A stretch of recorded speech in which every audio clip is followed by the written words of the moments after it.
अभी हम पढ़ेंगे इलेक्ट्रोस्टैटिक्स के बारे में। देखिए इलेक्ट्रो का मतलब समझिए, इलेक्ट्रो का मतलब होता है इलेक्ट्रॉन और स्टैटिक्स का मतलब होता है रेस्ट। तो जब भी कोई इलेक्ट्रॉन रेस्ट में होगा तब हम पढ़ेंगे इलेक्ट्रोस्टैटिक्स को। इलेक्ट्रॉन कहने का मतलब क्या समझ में आया? इलेक्ट्रॉन कहने का मतलब सिंपल बात है कि चार्ज। तो इलेक्ट्रोस्टैटिक्स में बेसिक क्या होगा? चार्ज के बारे में पढ़ना। तो पहले हम जानेंगे अभी चार्ज का बेसिक प्रॉपर्टी, जैसे कि चार्ज क्या होता है, किसी बॉडी पे चार्ज कैसे डेवलप्ड होता है, क्योंकि जो भी बॉडी है उस सब में तो चार्ज है नहीं, सब तो न्यूट्रल अवस्था में रहते हैं। चार्ज कैसे डेवलप्ड होता है, कितने टाइप के चार्ज होते हैं, फिर चार्ज का कैसा नेचर है, कैसा प्रॉपर्टी, मतलब बेसिक चीज़ अभी हम पढ़ेंगे। तो पहला बात, चार्ज क्या होता है। अब चार्ज को हम डिनोट करते हैं क्यू से, स्मॉल क्यू। देखते हैं पहले चार्ज क्या होता है। देखिए जब भी कोई दो बॉडी को आप रब करिएगा एक दूसरे में, तो वो दोनों बॉडी क्या होता है, जब भी दो बॉडी को हम रब करते हैं एक दूसरे से, तो उसमें दो प्रकार, या तो वो रिपेल कर देगा एक दूसरे को, या तो वो एक दूसरे को क्या करेगा, अट्रैक्ट कर लेगा, जिसके कारण क्या होगा, वही प्रॉपर्टी जब हम बॉडी को रब किए तो या तो वो रिपेल या तो वो अट्रैक्ट किया, उसी प्रॉपर्टी को हम चार्ज बोलते हैं। वही जो बॉडी का प्रॉपर्टी आया रिपल्सन और अट्रैक्शन का, उसी को हम चार्ज बोलते हैं। जैसे कि अगर हम लिखना चाहे चार्ज क्या होता है तो हम क्या लिख सकते हैं, when we rub two bodies with each other, then they start attract and repel each other, attract या फिर और repel each other.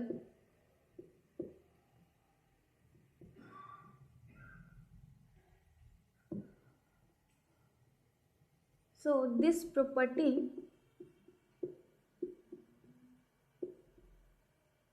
is called charge. मतलब कि जब भी कोई दो बॉडी को रब किया जाए, वो दोनों बॉडी एक दूसरे को क्या करेगा, या अट्रैक्ट करेगा या रिपेल करेगा एक दूसरे को। ऐसी प्रॉपर्टी को हम क्या बोलते हैं, चार्ज। यही जो प्रॉपर्टी है किसी बॉडी का, उसी को हम बोलते हैं चार्ज। चार्ज क्लियर हो गया कि बॉडी को रब करने के बाद चार्ज आता है, अट्रैक्शन, रिपल्सन। तब बात आता है चार्ज होते कितने प्रकार के, मतलब कितने टाइप के चार्ज हैं। तो चार्ज होते हैं दो टाइप के, यहीं पे हम लिखते हैं दूसरा टाइप ऑफ चार्ज।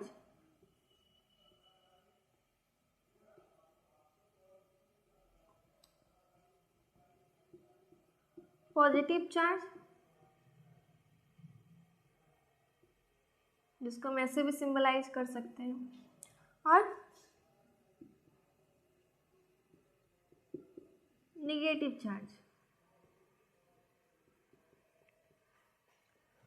तो चार्ज होते हैं दो प्रकार के, पॉजिटिव चार्ज और निगेटिव चार्ज। अब देखिए हम चार्ज तो दो प्रकार के आपको बोल दिए, दो टाइप्स के होते हैं, पर किसी बॉडी पे ये पॉजिटिव और निगेटिव चार्ज आता कैसे? क्योंकि जितने भी हम दुनिया में मैटर है वो सब, मैटर में क्या आता है, सारा एटम। दुनिया सब कुछ छोटा से छोटा, बड़ा से बड़ा चीज़ एटम से मिलके बना है। जितना भी पीरियोडिक टेबल है, जितने भी है, वो सब क्या एटम है। एटम क्या होता है, न्यूट्रल। इतना हमको पता है कि सब कुछ क्या न्यूट्रल है। तो न्यूट्रल से हमको क्या करना है, पॉजिटिव और निगेटिव चार्ज को क्रिएट करना है। जैसे कि इसका हम डिफिनीशन दिए थे, रब करते हैं तब बॉडी में चार्ज आता है। तो अब हम सीखेंगे कि ये जो दो टाइप है, पॉजिटिव और निगेटिव चार्ज, ये किसी बॉडी पे कैसे डेवलप्ड हुआ। तो इतना आप लिख लिए हैं, नहीं तो आप स्क्रीनशॉट ले लीजिए। अब हम सीखेंगे कि कैसे किसी बॉडी पे चार्ज आता है।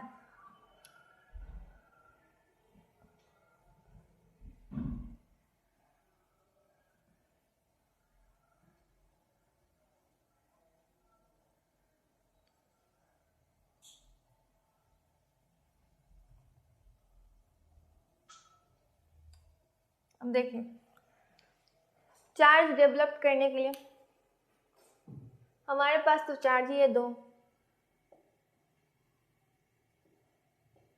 एक पॉजिटिव और एक निगेटिव। तो देखिए दुनिया में जो भी सारा एटम है वो सब है न्यूट्रल। न्यूट्रल कहने का मतलब पहले समझिए, जो आधा सबको लगता है कि न्यूट्रल का मतलब होता है जीरो, पर ऐसा नहीं है। न्यूट्रल का मतलब होता है इक्वल अमाउंट में इलेक्ट्रॉन और प्रोटॉन दोनों का प्रेजेंट होना। जैसे कि अगर हम किसी बॉडी को न्यूट्रल कर रहे हैं, मान लीजिए हम ए कोई बॉडी है, हम इस बॉडी को बोलते हैं बॉडी न्यूट्रल है। तो न्यूट्रल कहने का मतलब क्या जीरो हो गया? नहीं, न्यूट्रल कहने का मतलब क्या हुआ कि इस बॉडी में जो है वो नंबर ऑफ प्रोटॉन इक्वल है नंबर ऑफ इलेक्ट्रॉन के, मतलब दोनों का संख्या इस बॉडी में जो है वो बराबर का है। अगर 10 इलेक्ट्रॉन है तो 10 प्रोटॉन होगा, इसीलिए वो बॉडी निगेटिव और पॉजिटिव दोनों चार्ज क्या किया, क्योंकि प्रोटॉन होता है पॉजिटिव चार्ज, इलेक्ट्रॉन होता है नेगेटिव चार्ज। ये दोनों चार्ज एक दूसरे को कैंसिल आउट कर दिया, 10 इलेक्ट्रॉन 10 प्रोटॉन को, अब वो क्या बन गया? न्यूट्रल। तो अब न्यूट्रल हमको अगर किसी बॉडी, क्योंकि सारा बॉडी न्यूट्रल है, तो सार अगर कोई भी बॉडी से हमको पॉजिटिव या निगेटिव चार्ज लाना है तो हम क्या करेंगे? सिंपल बात, हम उसको रब करेंगे दोनों बॉडी को, तो दोनों बॉडी में क्या होगा? डिस्टर्बेंस क्रिएट होगा, जिसके कारण क्या है, कोई बॉडी लॉस करेगा इलेक्ट्रॉन का और कोई बॉडी गेन करेगा। तो यही जब लॉस या गेन करेगा तो जो लॉस कर रहा है वो क्या बना लेगा? पॉजिटिव चार्ज, और जो गेन कर रहा है वो बना लेगा निगेटिव चार्ज। जैसे देखते हैं, हम एग्जाम्पल से समझाते हैं आपको। जैसे मानिए बॉडी ए, हम दो न्यूट्रल चार्ज लिए हैं ए और बी, जिसको हम लिखते हैं ए, ये यहाँ पे, और ये बी। ए में मानिए कि आपका, एज्यूम करते हैं कि ए में जो है आपका 10 इलेक्ट्रॉन है और 10 प्रोटॉन है। बी में मानते हैं 10 इलेक्ट्रॉन है और मतलब 20 इलेक्ट्रॉन है और 20 प्रोटॉन है। तो अब ये दोनों बॉडी क्या न्यूट्रल है अपनी अपनी जगह पे, जितना प्लस है उतना माइनस है दोनों में, ये दोनों न्यूट्रल। अब इस दोनों को अगर हमको चार्ज करना है तो क्या करेंगे? दोनों बॉडी को रब करेंगे। तो रब करने से क्या होगा? डिस्टर्बेंस क्रिएट होगा, जिसके कारण या तो कोई इलेक्ट्रॉन दे देगा या फिर कोई इलेक्ट्रॉन ले, मतलब कि हो सकता है ये बॉडी है, हम इसको रब किए तो ये क्या करेगा? अपना कुछ इलेक्ट्रॉन लॉस कर देगा, डिस्टर्बेंस है, कुछ लॉस कर देगा। या फिर कोई और बॉडी जैसे बी मान लेते हैं कि वो जब उसको हम रब किए तो उसमें डिस्टर्बेंस होकर वो इलेक्ट्रॉन गेन कर लिया। तो एज्यूम करते हैं कि दोनों को रब किए होंगे तो दोनों में डिस्टर्बेंस आया, जिसके कारण ये दोनों बॉडी क्या हुआ? कुछ इलेक्ट्रॉन लॉस या गेन किया। तो कुछ के अलावा हम मानते हैं 5 इलेक्ट्रॉन, मानते हैं कि ए से 5 इलेक्ट्रॉन बी में चला गया होगा, क्योंकि डिस्टर्बेंस क्रिएट हुआ। और कभी कभी ये बात आता है दिमाग में कि सिर्फ इलेक्ट्रॉन का ही हम बात क्यों करते हैं? इलेक्ट्रॉन की जगह पे प्रोटॉन भी तो है, प्रोटॉन भी यहाँ पर है, फिर भी हम सिर्फ इलेक्ट्रॉन की डिस्टर्बेंस और उसके अति होने से पॉजिटिव और निगेटिव सब कुछ होता है। तो ये बात जान लीजिए, एटम केमिस्ट्री में आप लोग पढ़े होंगे एटम, एटम में क्या होता है? इलेक्ट्रॉन प्रोटॉन न्यूट्रॉन तीनों प्रेजेंट होता है। तो प्रोटॉन क्या करता है? प्रोटॉन जो होता है, प्रोटॉन और न्यूट्रॉन, वो कोर में होता है, मतलब सेंटर में होता है, और जो इलेक्ट्रॉन होता है वो सराउंडिंग में चक्कर लगाते रहता है, मतलब सराउंडिंग में प्रेजेंट होता है। तो कोर में होने के कारण, सेंटर में होने के कारण किसी भी एटम के वो पार्टिसिपेट नहीं कर पाता है, और वो आउटर लेयर मतलब सराउंडिंग में होने के कारण वो क्या करता है? इलेक्ट्रॉन पार्टिसिपेट कर लेता है। इसीलिए जितना भी इवेंट, जितना भी सब कुछ होता है उसमें सिर्फ इलेक्ट्रॉन ही ज़्यादातर पार्टिसिपेट करता है। तो यहाँ पे क्या हुआ? 5 इलेक्ट्रॉन गया। तो इससे क्या होगा? अगर इसमें से 5 इलेक्ट्रॉन, जब हम इसको रब किए तो 5 इलेक्ट्रॉन इसमें चला गया, ट्रांसफर हो गया, ऐसा हम एज्यूम किए हैं। तो इसमें क्या होगा?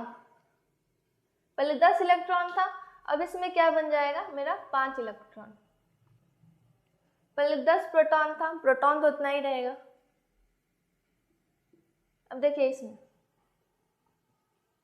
इसमें क्या हुआ? देख रहे होंगे कि 5 इलेक्ट्रॉन आ रहा है, तो पहले था 20 इलेक्ट्रॉन, इसमें अब कितना बन गया होगा?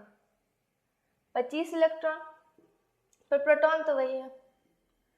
अब यहाँ पे सोचिए, पहले 10-10 निगेटिव 10 पॉजिटिव दोनों था तो न्यूट्रल था, अब 5 इलेक्ट्रॉन और 5 प्रोटॉन हो गया है, तो ये क्या न्यूट्रल होगा? नहीं होगा ऑफकोर्स, क्योंकि 5 ही नेगेटिव चार्ज है, 10 पॉजिटिव चार्ज है, तो ये कैंसिल भी पॉजिटिव चार्ज अगर नेगेटिव चार्ज को किया तो 5 पॉजिटिव चार्ज मेरे पास एक्स्ट्रा बच जाएगा। तो हम यहाँ पे क्या लिख लेंगे कि मेरे पास 5 पॉजिटिव चार्ज बच गया। अब इसमें देखिए, क्योंकि यहाँ पे क्या हुआ, अगर 5 पॉजिटिव और 5 नेगेटिव कैंसिल कर दिया तो भी 5 प्रोटॉन बच गया। यहाँ पे क्या हुआ, 25 इलेक्ट्रॉन है, 20 प्रोटॉन है। अगर 25 electron 20 positive charge 25 negative charge को कैंसिल भी किया तो भी क्या हो गया, 5 नेगेटिव चार्ज मेरा बच गया। तो यहीं पे आपको समझ में आया। देखिए यहाँ पे कुछ आपको दिख रहा होगा कि ये जब लॉस किया इलेक्ट्रॉन को, इससे जब रिमूव हुआ इलेक्ट्रॉन, डिफिशियंसी जब महसूस हुआ ए वाले को, तो इसमें कमी हो गया, जिसके कारण क्या हो गया, पॉजिटिव चार्ज क्रिएट हो गया। यहीं पे जब भी गेन किया, मतलब उसके पास एक्सेस अमाउंट में हो गया, तो वो क्या कर लिया, नेगेटिव चार्ज आ गया उसमें। तो यही अगर हम लिखना चाहे तो हम इसको क्या लिखेंगे, इफ a body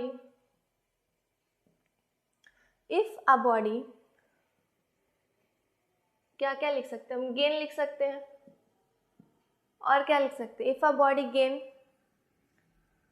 एड, या फिर excess of electron,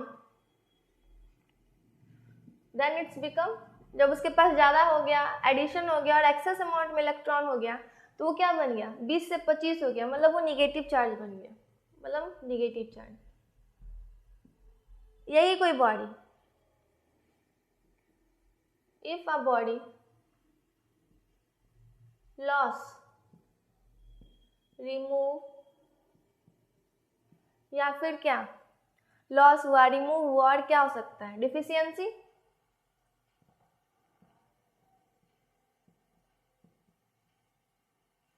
of electron. तो ये क्या बन गया, ए वाला बॉडी। ए में क्या हुआ कि आपका इलेक्ट्रॉन पहले क्या था, ए में पहले था आपका 10 इलेक्ट्रॉन, फिर हो गया 5, मतलब उसके पास डिफिशियंसी हो गया, तो यही क्या बन जाएगा आपका, पॉजिटिव चार्ज। तो ये बात आपको समझ में आया। यहाँ पे हम लोग क्या किए, यहाँ पे देखिए, पहले शुरू से समझिए, न्यूट्रल था, क्योंकि सारा बॉडी क्या होता है, न्यूट्रल होता है। न्यूट्रल का मतलब इक्वल अमाउंट में इलेक्ट्रॉन का present, equal amount of proton और इक्वल अमाउंट ऑफ इलेक्ट्रॉन दोनों का प्रेजेंट होना, क्योंकि प्रोटॉन पॉजिटिव है, इलेक्ट्रॉन नेगेटिव है। 10 प्रोटॉन और 10 इलेक्ट्रॉन दोनों एक दूसरे को कैंसिल आउट करके न्यूट्रल बना देगा। अगर हमको कोई बॉडी को चार्ज करना है तो वो दोनों बॉडी को क्या करेंगे, रब करेंगे। जब रब करेंगे तो दोनों में डिस्टर्बेंस क्रिएट होगा। डिस्टर्बेंस के कारण क्या होगा, या तो कोई बॉडी गेन कर ले इलेक्ट्रॉन का, या तो कोई बॉडी लॉस कर दे इलेक्ट्रॉन का, यही चीज़ हो सकता है। तो हम यहाँ पे एग्जाम्पल से देखें कि ए और बी क्या किया, जब हम ये दोनों को रब किए तो एज्यूम कर लिए कि 5 इलेक्ट्रॉन ए से बी में ट्रांसफर हुआ, जिसके कारण क्या हो गया, इसका नंबर ऑफ इलेक्ट्रॉन का संख्या घट गया और प्रोटॉन का संख्या बढ़ गया, मतलब नेगेटिव चार्ज जो हुआ वो क्या हो गया, घट गया, और पॉजिटिव चार्ज बढ़ गया, जिसके कारण इसमें पॉजिटिव चार्ज हो गया, मतलब कि इलेक्ट्रॉन का क्या हुआ, लॉस। इसमें इलेक्ट्रॉन लॉस किया, रिमूव कर दिया इसमें से इलेक्ट्रॉन को, या डिफिशियंसी हो गया, तो बना लिया क्या मेरा, पॉजिटिव चार्ज। अब यही बॉडी जिसके पास एक्स्ट्रा इलेक्ट्रॉन आ गया, जिसके पास एक्सेस ऑफ इलेक्ट्रॉन हो गया, गेन कर लिया, ऐड कर लिया खुद में, वो खुद को बना लिया नेगेटिव चार्ज। अब हम समझ गए कि कोई भी बॉडी पे हम कैसे चार्ज ला सकते हैं। तो ये कॉन्सेप्ट क्लियर है आपका, इतना बात को आप लिख लीजिए।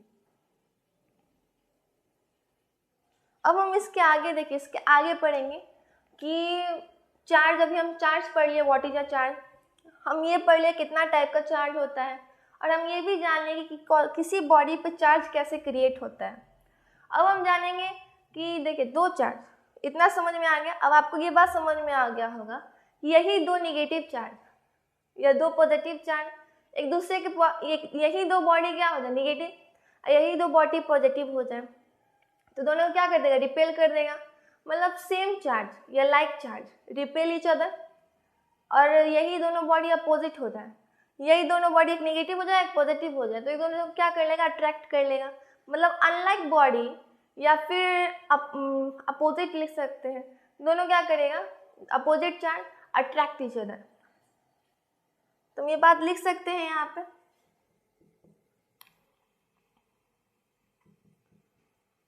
लाइक या same charge repel each other, और अनलाइक, लाइक का मतलब एक ही जैसा, और अनलाइक या अपोजिट चार्ज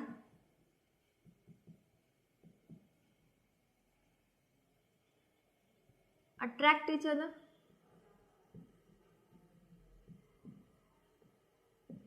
इतना बात हमारे समझ में आ गया, इतना कॉन्सेप्ट क्लियर है। अब हम आगे पढ़ते हैं कि चार्ज कैसा क्वांटिटी है, चार्ज का क्या यूनिट होता है, ये सब।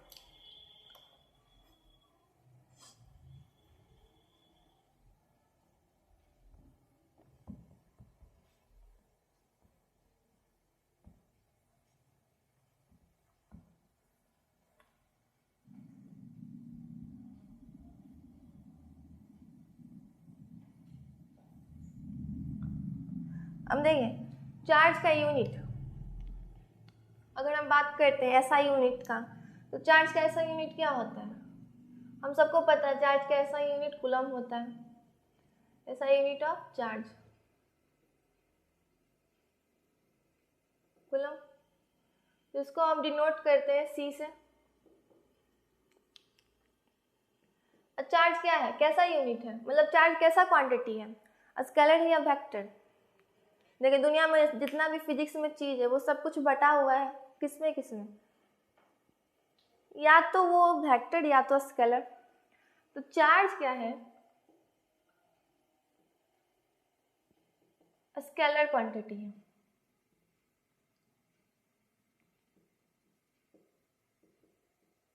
Charge is a scalar quantity, और इसका मतलब आप समझते हैं, पूरा फिजिक्स बटा हुआ है स्केलर और वेक्टर में।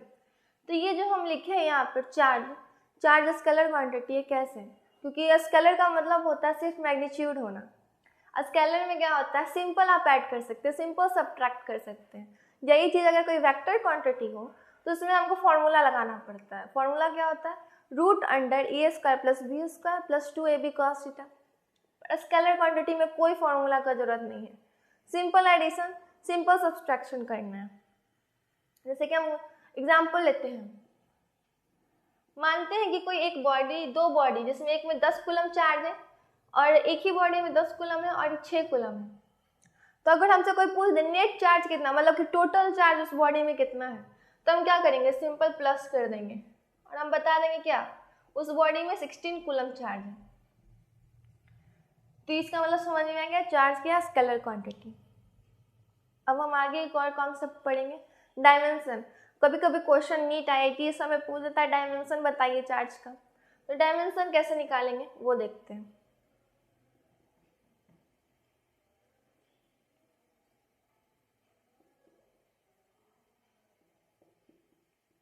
डायमेंशन ऑफ चार्ज हम निकालेंगे।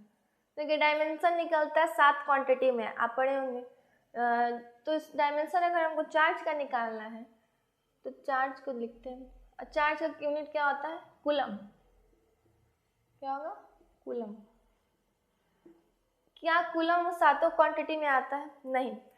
कूलम क्या है, वो सातों क्वांटिटी में एग्जिस्ट नहीं करता है, जिसके कारण हमको क्या करना पड़ेगा, जो सातों क्वांटिटी में एग्जिस्ट नहीं करता उसको हमको उस सातों क्वांटिटी में लाना पड़ता है, फिर हम डायमेंशन लिख सकते हैं। जैसे कि चार्ज का हमको नहीं पता, चार्ज सातों क्वांटिटी में एग्जिस्ट नहीं करता है, तो इसीलिए हम इसको कन्वर्ट करेंगे किसमें, करंट में, क्योंकि करंट का यूनिट एम्पियर है। एम्पियर क्या है, वो सातों क्वांटिटी में से एक क्वांटिटी है, इसीलिए हम इसको अब चेंज करते हैं कि इसको हम कैसे लिख सकते हैं। तो चार्ज को लिखने के लिए सिंपल हमको करंट को लाना है। तो करंट का फॉर्मूला क्या होता है, मतलब चार्ज आता है करंट के फॉर्मूला में, तो current is equal to charge बटा टाइम, ये होता है फॉर्मूला। और जहां तक आपको याद होगा करंट का यूनिट होता है एम्पियर, ऐसा यूनिट होता है एम्पियर। तो यहाँ पे क्या लिखा जाएगा,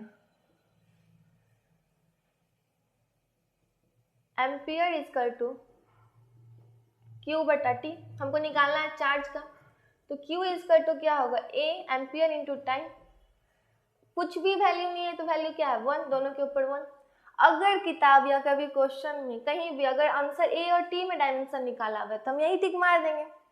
पर अगर डायमेंशन MLT के फॉर्म में ले गया है, नॉर्मली जितना भी आप देखते होंगे MLT के फॉर्म में ज़्यादा का आंसर दिया रहता है, तो MLT के अगर फॉर्म में ले गया तो हम क्या करेंगे, इसको MLT में सजाएंगे। तो M है इसमें, देखिए M जो हम डायमेंशन निकालें चार्ज का उसमें एग्जिस्ट नहीं है, तो M क्या है 0। A इसमें L है, L भी नहीं है तो 0। T है मेरे पास तो T 1 और एम्पियर भी है, एम्पियर 1। मतलब ये चारों क्वांटिटी जो हम MLT A लिखे, चारों क्या डायमेंशन के सातों क्वांटिटी में एग्जिस्ट करता है। और यहाँ पे अगर इस फॉर्म में आंसर है तो इसमें देंगे, और इसमें चला गया आंसर तो हम इसमें देंगे। सिंपल है डायमेंशन निकालना। अब देखिए अब हम क्या क्या पढ़े हम वो देख लेते हैं। इतना जो भी हम बताएं आप उसको लिख लीजिए। हम अभी तक एक रिवाइज कर लेते हैं आज अभी क्या पढ़े। पहले हम क्या जाने कि चार्ज क्या होता है। चार्ज कोई बॉडी को जब हम रब करते हैं तो उसमें जो प्रॉपर्टी आता है अट्रैक्शन या रिपल्सन का, उसी प्रॉपर्टी को हम बोल देते चार्ज है। दूसरा पढ़े चार्ज कितने टाइप का होता है, 2 टाइप, एक पॉजिटिव और एक निगेटिव। तो ये जो पॉजिटिव और निगेटिव ये कैसे आ रहा है, क्वेश्चन राइज होता है कैसे डेवलप्ड होता है कोई बॉडी पे, कि सारा बॉडी तो न्यूट्रल है। तो इसके लिए क्या है, जब दोनों को हम रब करते हैं तो उसका डिस्टर्बेंस क्रिएट होता है, कुछ इलेक्ट्रॉन गेन करता है कुछ लॉस करता है। तो जो इलेक्ट्रॉन का लॉस करता है, रिमूव करता है, डिफिशियंसी, वो बना लेता है पॉजिटिव चार्ज। जिसको गेन हो जाता है, ऐड हो जाता है या एक्सेस हो जाता है, वो बना लेता है निगेटिव। अभी क्या बोले हम, जब बॉडी कोई भी लॉस कर देता है, रिमूव कर देता है, डिफिशियंसी होता है तो बनाता है पॉजिटिव चार्ज। और वही बॉडी जब कोई गेन कर लेता है, ऐड हो जाता है, एक्सेस हो जाता है अमाउंट में, तो बनाता है निगेटिव चार्ज। अब यहाँ पे क्या, ये बात समझ में आ गया कि मतलब ज़्यादा इलेक्ट्रॉन निगेटिव चार्ज, कम इलेक्ट्रॉन पॉजिटिव चार्ज। यहाँ तक समझ में आ गया। उसके बाद हम जाने कि सेम लाइक चार्ज, मतलब सेम टाइप का चार्ज रहेगा तो क्या करेंगे, एक दूसरे को सेम रहेगा, मतलब पॉजिटिव पॉजिटिव निगेटिव निगेटिव रहेगा तो रिपेल। और अपोजिट चार्ज, निगेटिव पॉजिटिव या पॉजिटिव निगेटिव, अट्रैक्ट। अब उसके बाद हम पढ़े चार्ज का ऐसा यूनिट जो कि कूलम है, चार्ज स्केलर क्वांटिटी है। और फिर चार्ज का डायमेंशन निकालते हैं, डायमेंशन 7 क्वांटिटी में निकलता है और चार्ज का क्वांटिटी उसमें एग्जिस्ट नहीं करता है सातों में, तो इसीलिए हम चार्ज को उसमें उसके सातों क्वांटिटी के एक फॉर्म में लाए, मतलब उसी के फॉर्म में लाके उसका डायमेंशन निकाल दिए। तो ये था बेसिक चार्ज का। इतना आपको समझ में आ गया है, ये सारी बातें आप लिख लीजिएगा।